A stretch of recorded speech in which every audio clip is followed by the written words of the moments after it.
come on, guys. Give me a couple of minutes here, if you would, please. My name's John Reid. I'm a native Virginian. I grew up in Richmond, went to the public schools in Henrico County, and I'll tell you, my family has tried to serve Virginia for a long, long time, in different ways. My mother was a public school teacher. My dad was a public school principal.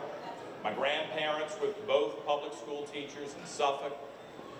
We've got a problem with education in Virginia. Not with teachers, not with principals, because they're good people who are working hard to try to deliver for the next generation of Virginia students. We've got a structural problem, and we need some new people at the Capitol who will work very diligently to fix those problems, not fall reflexively back on the situation as it currently exists.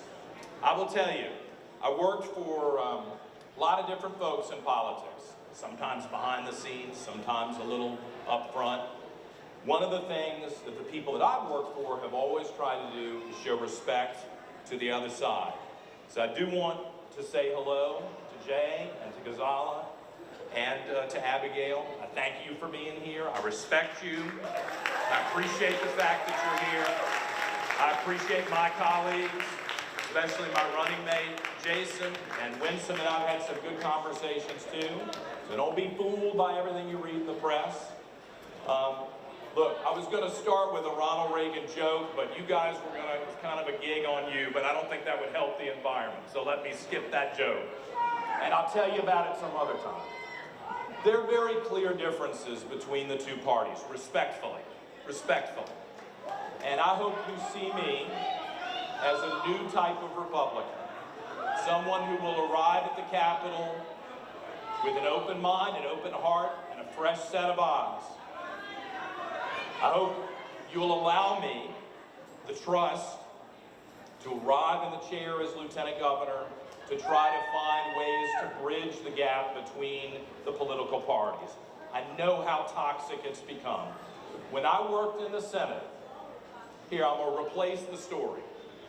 Instead of telling you a joke, I'll tell you a story that will upset you. But hopefully it'll put us in a better place in the long run. When I worked in the Senate, there was a very prominent Republican whose granddaughter had been drowned in the bottom of a swimming pool. Terrible, awful story. And the guy I was working for didn't like to meddle in people's personal lives, or that was the whole mindset, is we don't meddle. The man came to us and said, there's a $3 piece of plastic that you don't even have to drain the swimming pool. We can put that over the drain and it'll keep these kids from drowning. And it doesn't cost anybody anything. It's easy. And you're not inspectors coming around. And we pushed for a year to get that bill through the Senate. We finally got it through the Senate, but it took a long time. And then we were close to election year. And it went over to the House of Representatives, and they killed it in the House of Representatives. Now, I was the president of the Press Secretaries Association. It's weird that the press secretaries, Republican and Democrat, could actually get along. I mean, we're the ones fighting all the time, but we could get along. I was mad that day, though. I went in and I said, what the hell are you guys doing? Killing this bill, it's going to save these kids. And you know what one of them said to me? And I'm horrified by this, but I don't want to ever get to the point where this is my mindset. We couldn't let that pass and have your guy have a win in an election year. Now look, Republican or Democrat alike, don't we agree that's wrong? That's wrong.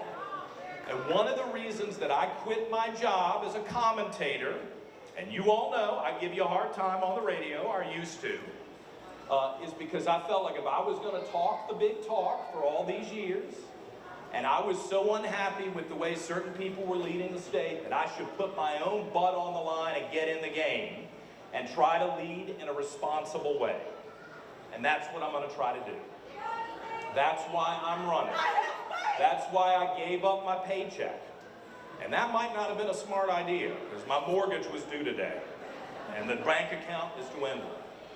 So I want to promise you, whether you're on Team Red or your Team Blue, that if you send me to the Capitol, it's a tough thing to be in politics. You got to have a sense of humor, as I have found out. If you've been watching, I better have a sense of humor. It's going to be a rough 2 months.